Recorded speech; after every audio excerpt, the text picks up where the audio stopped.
Welcome, Carm Capriato, the Service Aftermarket's podcast pioneer with the gold standard of aftermarket business podcasts. Join me for Aftermarket Insights as we advance the aftermarket. And as always, know that you'll learn just one thing. Find us on your favorite podcast listening app and remarkableresults.biz or on my YouTube channel. Hey, everybody, Carm Capriato, Remarkable Results Radio. Since 2015, the Service Aftermarket podcast pioneer. Good to have you here. I got some great guests here. Husband and wife. I'd like you to meet them now. Dane Bailey and his wife, Cathy, in the brick walls. Wow, this is really nice. I love those backgrounds that you selected. Hi, Dane. Dane and his wife, Cathy, auto experts in Colleyville, Texas. By the way, guys, I got to tell you, I love your website. Great website, myexperts.com. Thanks. Nice videos, number one. Yeah, and I have to tell you, your clients will feel the love when they go to that page. I tell you, very good stuff there. By the way, Cathy, besides helping Dane and probably being his soulful conscience in the business and does a little marketing, she's also a real estate agent. That's correct, Carm. So even though we're here talking about automotive, what's going on in real estate with pricing and interest rates? Where are we?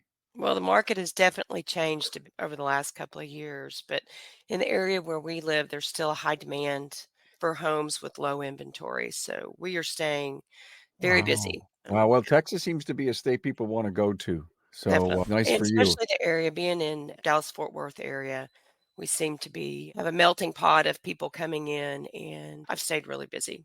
Well, I haven't paid attention to real estate here. I live in New York State, which is a lot of people are leaving from, such a high taxed state. But since I have no plans to go anywhere, I didn't even check to see what our real estate market is at. But probably and no doubt we're having some struggles here. Amazing what kind of money that you needed in the past as a down payment. You need so much more today in order to afford that mortgage payment. Yeah. And so it goes. Woe is us. Hey, look, this is a great story with Dane and Cathy, my great friend Dan Taylor from Transformers, and you guys are Transformers clients, which is great. You just came off the Transformers Summit, which was great. I was there 2 years ago, but not this year because we had our Carm cruise going on. But the really cool thing about what's going on with Dane and Cathy is that they came off a franchise. I think about 10 years ago, right, guys? We started it a little over 10 years ago and rolled into just independent operators this year. Yeah, you got out of that. And I think part of the great story is that you were in this franchise for a while, and maybe there was a struggle that's going on. But as soon as you left and went independent, and then you started to look around and you found masterminds, peer groups, the Transformers group, you were telling me that you guys just blossomed by hearing from peers. That's true. Correct. Actually, we were part of Transformers before the separation from the franchise organization, but definitely being part of that mastermind, being with peers, gave us the reinforcement that we needed as far as the separation and going independent, for sure. So many people need to hear it from peers because we just don't know what's around the next corner. Correct. Being part of industry peers, so just what you mentioned, people that have already been there, just a sounding board, so to speak. For us, it reinforced several beliefs and feelings that we had over the course of the last several years. Dane, I've just heard some stuff on social media. I've seen some stuff about coaches. Coaches are great in our industry. I think they perform an incredible service, function, support. If the client isn't willing to accept their guidance, and those couple of times when that doesn't happen, and the coaches sometimes let them go, or the shop owner leaves the coach because they can't seem to get up and out of their own way and do those right things. I was chatting with some coaches the other day, and I says, maybe the word coach isn't the right thing, because you know what coaches are supposed to do. Listen, football coaches, I know you got the talent in you and you've got to move that right leg faster. And when you see this kind of offense or defense, I mean, coaches help people become better at what they do. Tiger Woods coaches for his making sure his swing thoughts are good, or he may have moved his body just the wrong way. They're observing stuff. And I was asking these coaches, should your really title or role be advisors? What do you think of that thought? Definitely had a change of heart and change of belief over the years, especially since being part of a mastermind group and being associated now with coaches, in that I think coaching is a correct term for me. Okay. And just, you alluded to Tiger Woods, that even the best of the best always have somebody with them, coaching them, trying to make them better, LeBron James is another. Michael Jordan always had coaches, right, to help get the best out of him. Why do we believe or feel or think that business should be any different? We want to be the best. We are trying to aspire to be the best. What are the tools that we need to help us be the best? To your point, I guess if I was in your particular position, Dane, and I knew the business was doing 1.5 million, and I really felt in my bones we could get to 1.67 next year. Mhm. I guess by having a coach on my team, I would say, okay, coach, I want to go to 1.67 next year. What do I do? And the coach should say, let me hear what you want to do, right? Because we've been working together. And even if it's your first couple of months with the coach, I don't think you're talking about sales volume. I think you're talking about a lot of other stuff. I got to get a lot of other stuff out of the way before you can start worrying and say growing sales. But you're with them. Would you respect the coach more if he said, come on, Dane, you know me. Tell me Mhm. what your plan is. I think that's being accurate and truthful. If a coach does that, for a coach to come in and say, "Hey, I know what your business needs." Okay, I think just what you alluded to. That's They want to know that you've got the plan. They want to yeah, know that the things that they're working with you on, advising you, teaching you on, you've got grasp of it. I believe so. And you want to get ahead. But you've got a great story to tell that I think you were telling me in 2019, which your 7th year in business, you did $1 million and now you're at 1.8. How'd you do that? Well, I Mhm. went back through, just as you alluded to, went through some notes, just our journey on how we got there. So again, just to recap, yet our first year to crack 1 million. 2020 with COVID, we dropped back down to 900,000. 21, we rebounded to 1.1. 22, 1.55. This year, we're going to hit 1.8 plus. Next year, we're targeting 2 million plus. So from 2020 to this year, we've doubled our revenue. And There's a lot of so people that looked at that post-COVID, lots of money and people scheduled out so far. Is that going to dry up? And have you actually put on a completely different process, systems, marketing hat in the last year and a half?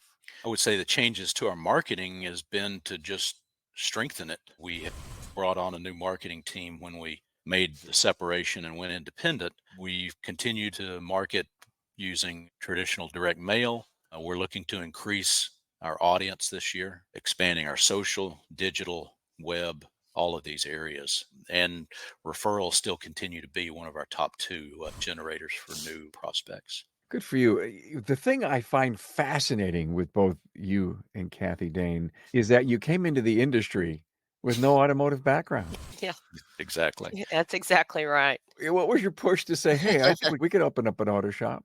Couple of And things. So Anderson. prior to automotive, so I was in consulting. So I was doing worldwide traveling.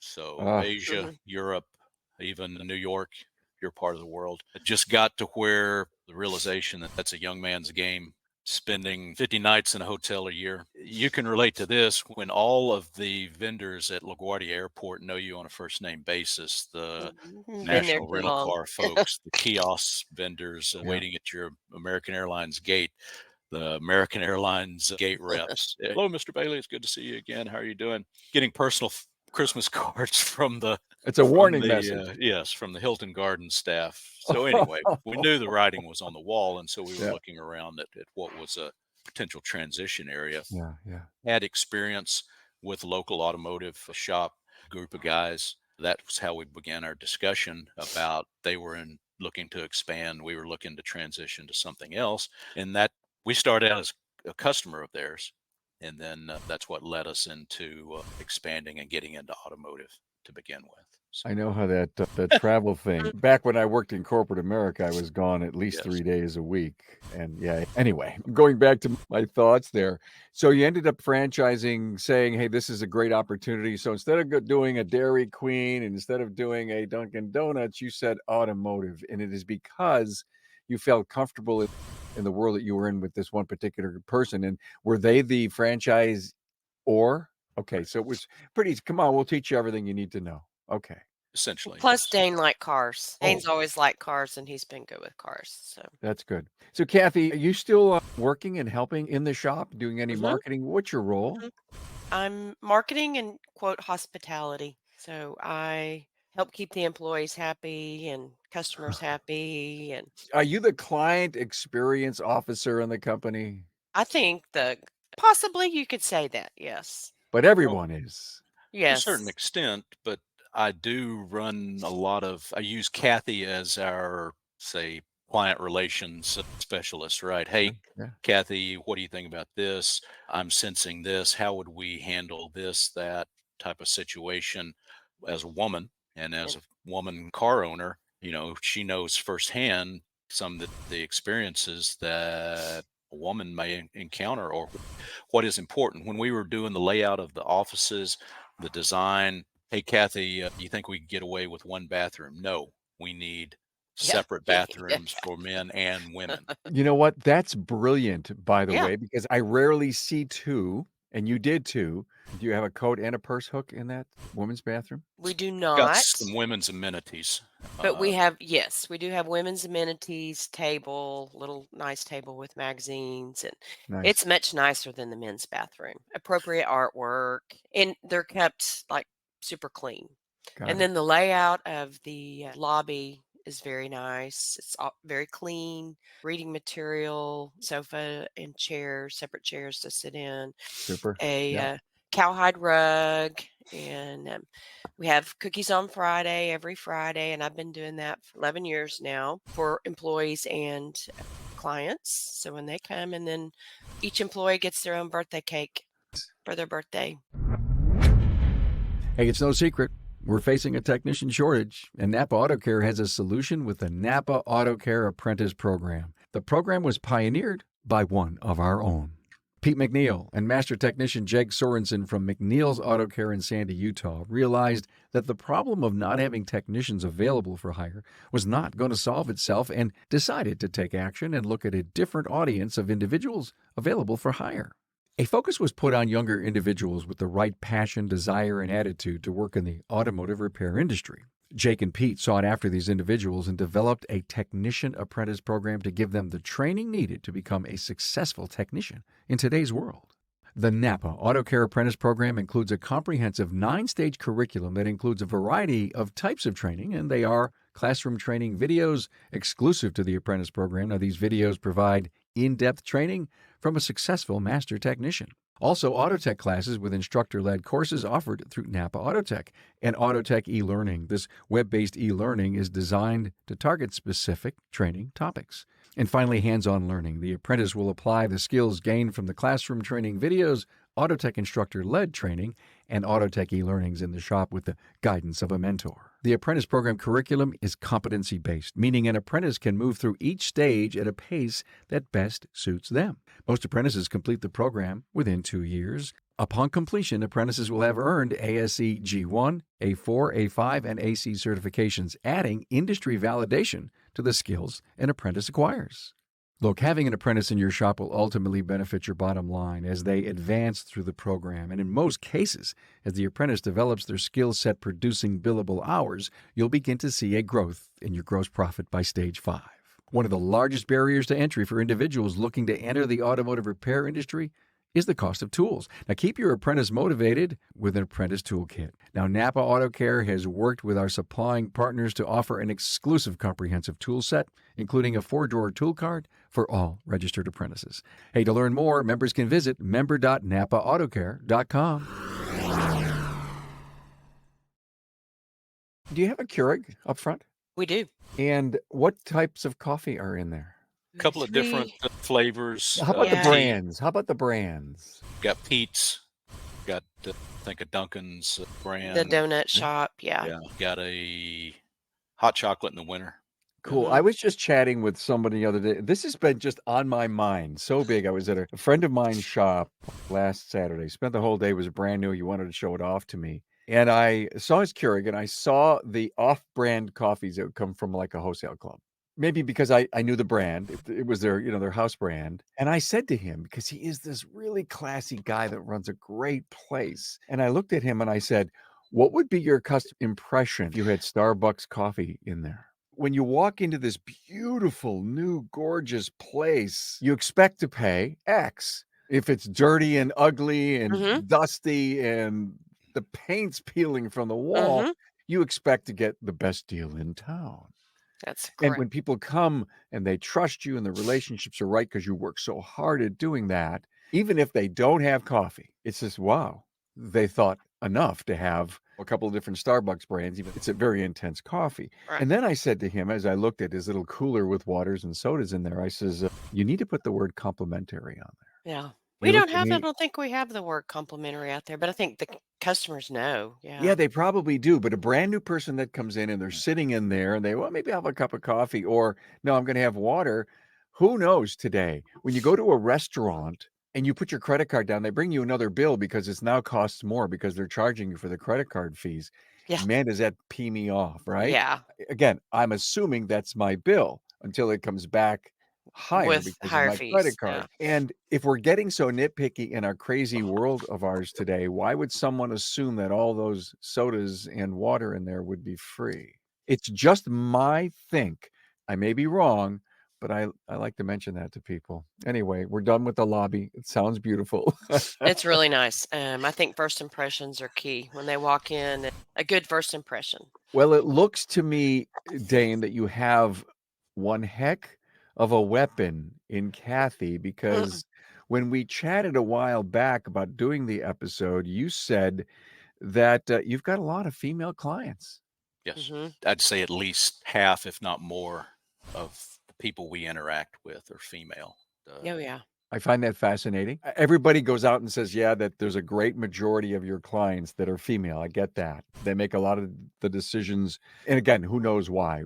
Two working parents, maybe they're closer to home and not like you, Dane, always traveling and the Yeah. husband's always traveling, something like that. But why have you cultivated such, or how have you cultivated such a great woman clientele? I'm going to answer this one because I think that the environment is so welcoming, and that Auto Experts is known for being very trustworthy. That they can take their car there, they can get it taken care of, and with professionalism, and they're going to come back with a car and not be overcharged for it too. Plus, it's clean. It's predominantly a male-oriented field, so it does help having some female input in there. But I would say that people feel comfortable coming there and knowing that they're going to get their money's worth and not be quote ripped off. Yeah. That's just the reputation that we have Do you have a throughout the female on the community. counter? Not at this time. No, not at this time. We have in the past, but right now we're all male. All male. When the female was on the counter, did they have a different kind of appeal or communication style with your customers? I think it did kind of lower the barrier, so to speak, of Comfort, female-male interaction. confidence, yeah, I think all of Intimidation. so. that, yeah. Yeah. Yeah, the Yeah. intimidation that I'm talking to a A female, little not a bit, yeah. male. Yeah. Don't our male service advisors today, I don't know if you're giving them training, you're listening to phone calls, you're grooming them and helping them, but some of the top shops today don't have any females on the counter, and they're on fire. It's gotta be because of the way they relate and build trust, because I don't Correct. think you can give someone a price on a thing today at a top shop unless you've got their trust. Correct. Hmm. Correct. Wholeheartedly agree. I'm going to back up a little bit. You asked earlier in the segment, how did we get into this? The shop that we originally partnered with, I told you we were clients, have two daughters. They both started with when they were driving. We'd take their car to this shop, built the trust and comfort level there that, hey, I could send my daughters, I could send Kathy, get their car serviced, and hey, they're not going to be taken advantage of, right? Just because they're a young B woman, whatever, naive, hey, we're not going to take advantage of you. And so that was kind of a mindset that was important to me, important to Kathy. Hey, Hmm. we want this type of trust and Right. reputation, whoever we're dealing with. And that's, I think we still try to carry that forward Right. today. I think What we what I have that feel. what I'm hearing from you, Dane and Kathy, it's in your culture. Yeah, it is. All of our staff, right? Wives, moms, Hmm. daughters have got females that are important to them. And we've all in the business, we've all seen someone that we know and care about be taken advantage of, right? And nothing gets us more fired up than when we witness that, or when we see it happening, or when a client comes in and says, hey, I was at ABC business and they told me I needed this, that, and the other. You look it over. No, that's not the case. Gets me fired up. Are you doing inspections on all the cars? Yes, sir. And that's one of the big changes right? When we joined our mastermind and got in talking with peers and, hey, what are top shops doing? This is back in 20. That was one of the things I think we can hang a hat on that was a big change for us. Sure. That was a tough change across the board. We lost staff because of that. We've heard that before. So what can we learn from that? Was it the teaching, the training? Was it the why? What got in the way of losing some key talent? There was probably some ego involved, probably a quote traditional mindset.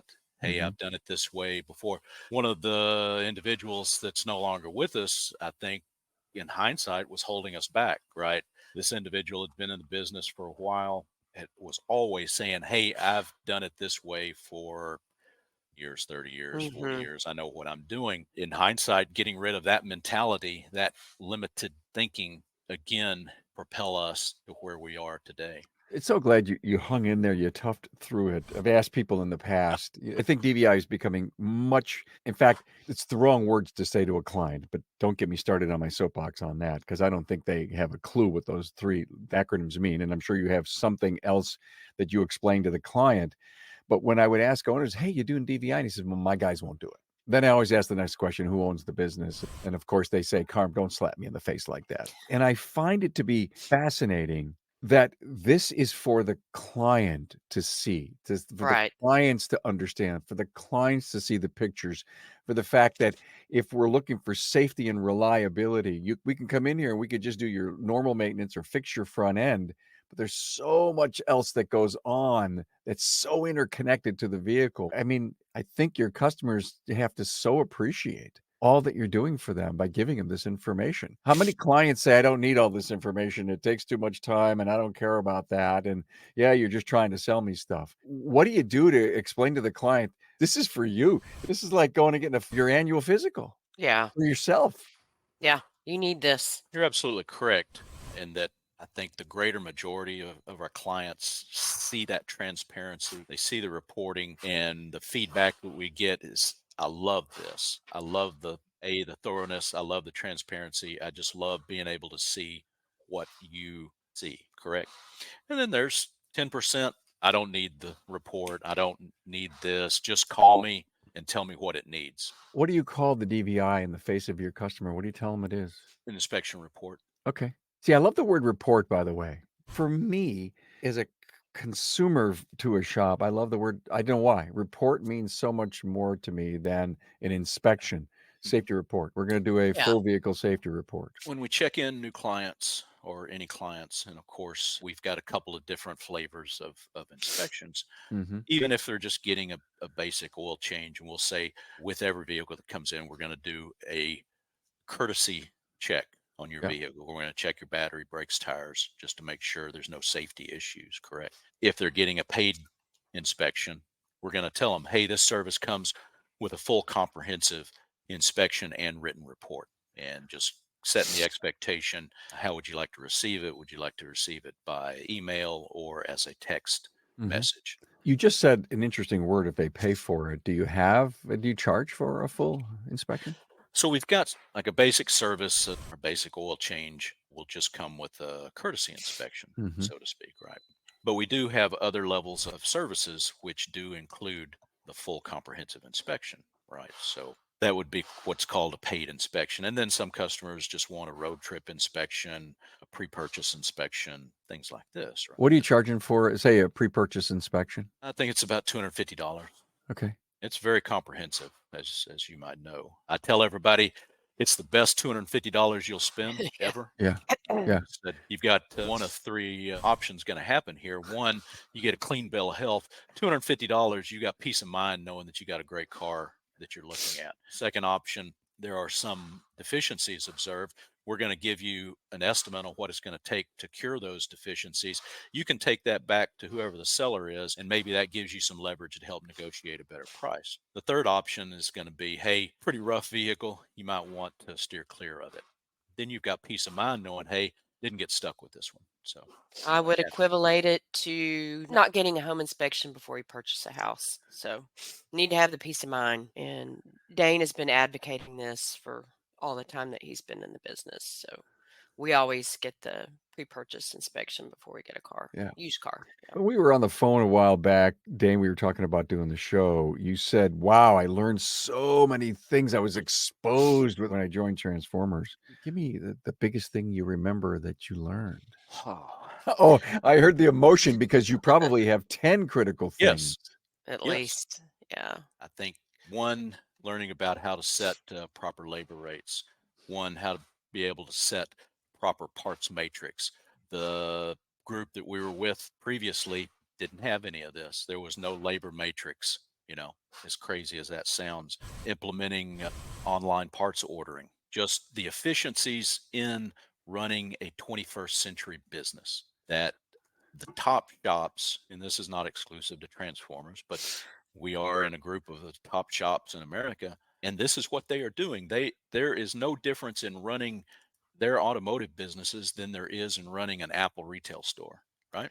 Boy, We're you are using so top right. software, Mhm. Yeah. top EVI systems, top training, top merchant, whatever, merchant funding. We are now, I am proud to say, our employee benefits portfolio is now on part of where I came from out of corporate America. It's taken us a while to get there, but now our benefits package includes not just major medical, but dental, life insurance, disability insurance, PTO on par with what corporate America is running, a retirement plan with matching, all of these things. Is it expensive? Hell yeah. Here's the key. I love what you said, by the way, 21st century, setting Yeah. the bar, and you want to be in that group because you want to keep moving the bar for yourself. You couldn't have done any of this if the profit wasn't there. So you look at a profit and loss statement and you've got your sales and you've got your gross profit, your costs and your net operating profit. And you keep saying, how am I going to pay these people? How am I going to do this? How am I going to do that? And I always used to say the word, and I still do, struggling shops. And they listen to the podcast. They hang out with some mastermind people. They're finally saying, I got to stop treating this as a hobby. I got to really run a legitimate business. And someone said to me the other day, no, Carmen, it's just that they're sloppy. And I said, I always said the word struggling / I should say now sloppy, Sloppy. because when you're sloppy, go into a business that's run sloppy. That's where your deals are. That's where you're going to pay $50 an hour for something. And they'll say, oh, bring your own parts. It hurts our profession, the image of our profession so much. Why doesn't this individual want to hire the best, make a lot of money, support their family, put kids through college, have a great retirement plan? Why not? Why? They don't know what's around the next corner, Yeah. and they deem it very hard and difficult to even get there. Yeah. It's not easy to get there, is it, guys? No, it's a lot of work. Yeah. One other thing you mentioned, you had asked me, hey, what were some of my part of the mastermind? You alluded to Dan Taylor early on. And so I think this may be a unique aspect of Transformers in that not only are they talking about cars and shop operations, so to speak, but they are also big on the other aspects of successful businesses, on individual growth. You've had a podcast on earlier this year with Dan and Rod Olson. Oh, And yeah. for me to be in the same company as those two with on your podcast, my estimation, tops of the tops, being able to be part of this type of thinking, understanding, just awareness, if nothing else, I think is also a big component. And that you talked about the summit, that's a big part of what the summit entails is those types of speakers, not just motivational speakers, business coaches, personality coaches, business people, not automotive people, business people. Right. This is the thinking. We run a business, and you talked about the quote sloppy. I think whatever the adjective is that we want to use, everybody in the business, we have a responsibility on how the business is perceived and how we promote our business, our industry. We all get the same brush. That's huge. I mean, you basically just summed it up. You have a responsibility. And if Yes. you don't want to go to the highest depths of responsibility, caring, giving, trusting relationships with your own people and your Yeah. clients, then get the hell out. That's right. Don't need to be in that business. Yeah. Yeah.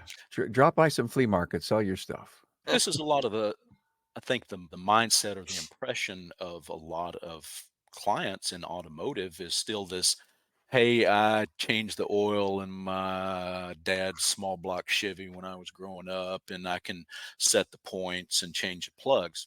Man, those days are long gone, you know? You know, Dane, are we guilty to a certain degree of not helping our customers realize that they've Yes, got a yes, computer on wheels? yes, Yeah. Yeah, absolutely. we're gonna give your computer issue, your check engine light to our technology specialist, and he's gonna hammer it. By the way, did you know that he gets 80 hours of training? He's got national Hmm. certifications because of the complexity of your automobile today. We invest in thousands of dollars worth of equipment to plug in and Mhm. to learn what's going on in your I mean, Absolutely. that's a 35-second little mini speech to Hmm. have that individual walk back, and the next time they're at the coffee clutch or they're did you know how complicated cars are today? They're telling their friends. Well, where did you learn all that from? Well, it's in TV and all that stuff, but my shop, they just Hmm. kind of gave me a little lesson on what it is. Again, I don't think we want to complicate it and get too technical because sometimes we can, Correct. but I think selling the idea that the confidence and the trust they have with us because we spend our profits on staying current. And Current. this is where Kathy's a big help for me is kind of being a sounding board for Hmm. presenting that type of information. How much is too much? What makes your Yeah. eyes glaze over? What Yeah, what a great point, glazing over, because you know what? That should be in the job description of the process, the operations book. Don't glaze over our Don't glaze customers' over. Don't eyes. let the eyes glaze over. Yeah. yeah. Yeah, a lot of technicians that come up to the counter know how to, they're now service advising. Hmm. They go in a little too deep, don't they? Yeah, we're great at speaking jargon and lingo and want to let everybody know what we know. I come from an engineering background, and man, Kathy, she'll be the first to stand up and give a sermon on how I operate. Yeah. But I just try to remember, okay, how would I talk to my mom? How do I talk to Kathy about Perfect. something that's Hmm. it's necessary and important, but they don't need Don't to make my know. eyes glaze over, please. Yeah, Yeah. they don't need a dissertation on. I love to see how things are made, Dane. I love to go to plants. I mean, I love but I'm not sure I wanna know how the, tab A and slot B works on the inside of my He car. could tell you, that's for sure. I bet you could. Oh, He, speaking of Rod Olson, we've done a couple of great episodes with Rod, 855 and 889. Just go to my website, remarkableresults.biz, type in OLSON and listen to those hmm great episodes. And in fact, on our downloads page, new downloads page on our website, it's in the resources tab. You'll see a download from Coach Olson on Okay. it's a great paper Okay. on being a great parent to a hmm child who plays sports and how we shouldn't get involved sometimes with the coaches and do the things we say we do on the from the sidelines and stuff. Great. I could think it's a 3-page report, but it's on our new downloads And page. everybody could read that. Yeah. Yeah, and everybody can get it. You should download it and just go get it. Downloads page, remarkableresults.biz/download. So are Mhm. you going to grow another store this year, next couple of years? What are your plans? So two goals for 2024. We're finalizing our goals for next year. One, of course, is growth within our current location, which has been our flagship, and then looking at expansion. This area is growing leaps and bounds, even though we're, I don't know if teetering, but we're looking at some slowdown economically, but people are still moving into this area. I Mhm. think there is always a need for businesses that people can trust. There will always be that need. Boy, that's so true.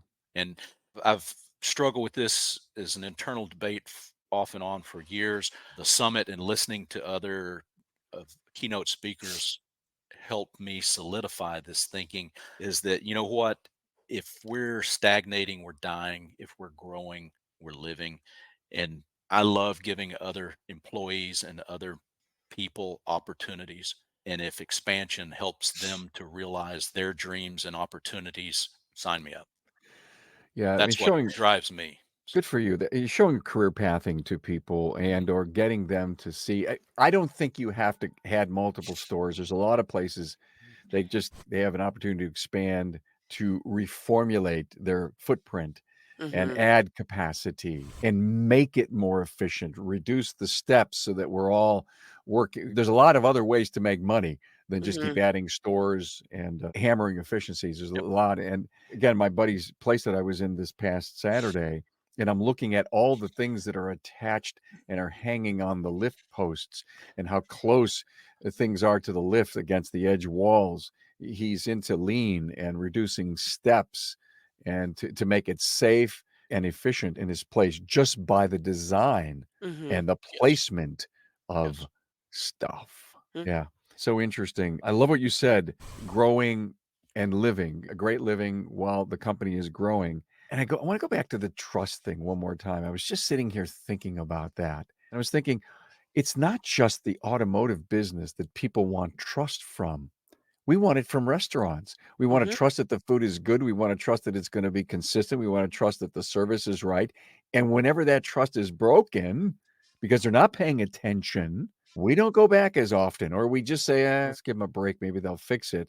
And now they could have lost a revenue stream of thousands of dollars from you this year because you haven't gone back because you were disappointed.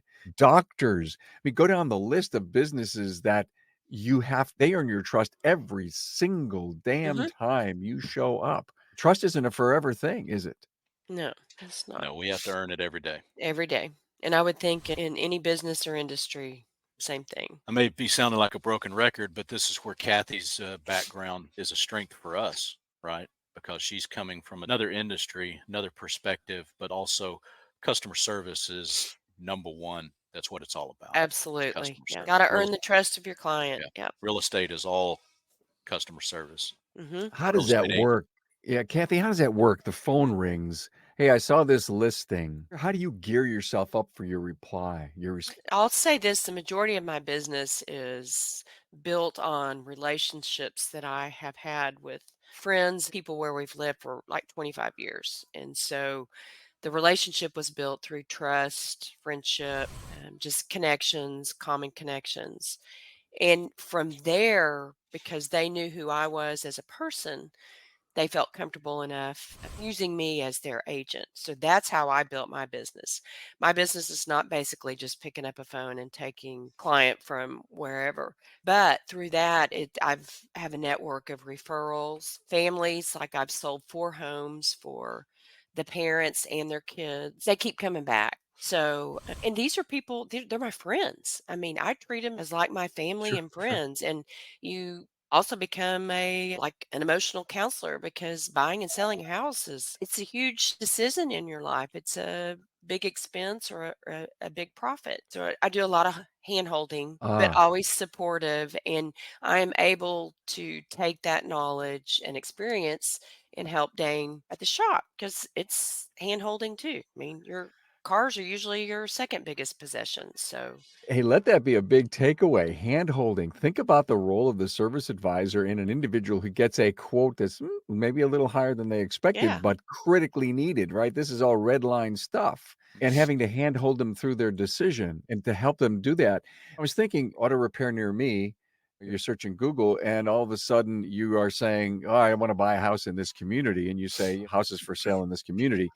Maybe your listing comes up and they either email, they text, Hmm. it's however it works, and you don't know me, and you get this particular lead. How does it start? Actually, I've had that happen a lot because I probably do more listings than I do, more of a listing representative than a buyer's rep. So an individual calls and they're moving to the area, then I just take information from them. What are you looking for? And they're asking questions about my listing, and I answer them and then I meet them. I'll meet them over there and say, hey, let me show you the house. And you're digging for information, but you're also giving them affirmation that this product that you are representing is good because I'm going to make sure the house is right before I put it on the market. I go through all of that with my seller. Sometimes we do pre inspections to make sure that the house is sound. And I am there representing for my seller, but also if I've got a buyer coming in, I can also serve as an intermediary and represent that buyer as well. So I'm not putting a product out there that I don't feel good about. I love how that connects back to the business, Dane, because when that transaction is done and the trust was all there, maybe you may not have that client again for a whole while, Kathy. That upfront thing is critical and important in representing the product, no different than you, Dane. But in order to get that customer to be trustworthy and quote loyal, there's still a lot of work done post. Are you using a lot of CRM stuff, texting, email? For us, yes, and for Kathy, yes. Yes. So we're using I guess, more modern technology, so to Yeah. speak, Yeah. plus follow-up, phone call follow-up. Kathy does that. Kathy sends a thank you basket to all of her Yeah. clients, Oh, cool. Oh, whether they're cool. buyers or sellers. Are they all the new clients or every client? Every client. What I expect in my thank you basket? It depends on what you like, because I find out what that person likes. Oh, that So is so cool. That is yeah, so so that right. like they may be moving into a new home and say it's a new build and I see what their style is. And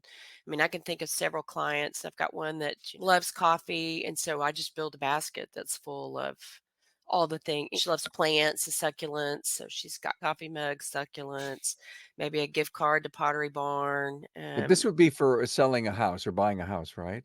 Both. Okay, so here in the business, if I come in and I spend $500, am I going to get a thank you basket? Not a thing. You At, can at, tell at- what you do give, though. Dane gives out Sophie dolls. Tell them about the Sophie dolls. I love the idea of the thank you basket, but is there a spend number that depends on what's in the basket? So for us, we're not giving baskets, so to speak, Okay. for our clients. This was more Okay. of Kathy's This is real real estate estate. Oh, the real clients. estate end. Okay, Yeah. I see So this. for us, it's more of touching them several times, an email follow up, a phone call follow up that I'll make to them. And then we send out retention type of marketing this holiday season to all of our clients so far this year. We sent them just a $50 gift card. Thank you. Come back and see us. Appreciate your business. Things like that. Nice, nice. What's the Sophie doll? Yeah, tell me about So we've got a shop mascot, right? One, our shop manager has a dog. He got us a puppy earlier this year. And so she comes and hangs out in the lobby. Great personality, really an Mhm. icebreaker with clients. We found a small stuffed animal, 3 inches tall, of a dog that actually looks like her. Oh, wow. So we got it branded. It's got a T-shirt on it. It's got Auto Uh, Experts logo, and we started just dropping if we see a car seat yeah, in the Dropping back it of in a the car car, yeah, seat. there's a stuffed animal back yeah. there, I've heard that. Yeah, Yeah. things like that. So that is we've got so cool. got a little bit of Brilliant, swag that we'll leave clients. Yeah. brilliant. We were talking about courtesy bar, drink bar, stuff like that. Yeah. Logo, I guess, little cards, water bottle toppers, we call them. In the summer, it's hot in Texas. Put a ice cold water in the cup holder. Put this Yeah. little tag on it. Thank you for your business. It's all Pals. brilliant stuff. No wonder why you have such a great business and you're doing so well after all these years of figuring it out. And you're right. I mean, you got to work it hard every day. And this is so enlightening. I mean, I think there's about 10 quality takeaways from this. I learned a lot. Please go on their website, myautoexperts.com. Love the Great. website. Nice Thanks. job. Do you do Thanks, that? Carm. You do that? Yeah. Yeah. Love that. Love that. Kathy did have a key part in the design of that. Sure. You Sure. mentioned Yeah. about the video and the photography.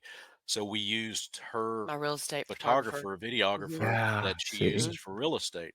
Yeah. Yeah. He came and shot the video, shot drone video, He's Yeah. great. inside Hmm. and outside of the shop, Beautiful. pictures. Extreme heights. He's Yeah, great.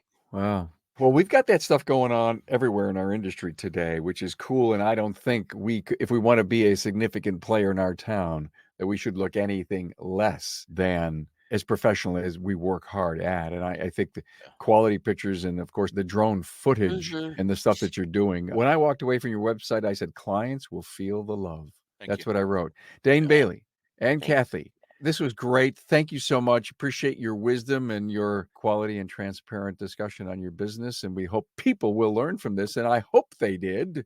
And if you did, then take an idea and go get it done. Thanks, guys. Thanks, Carm. Thank you, Carm. Appreciate it. Thanks.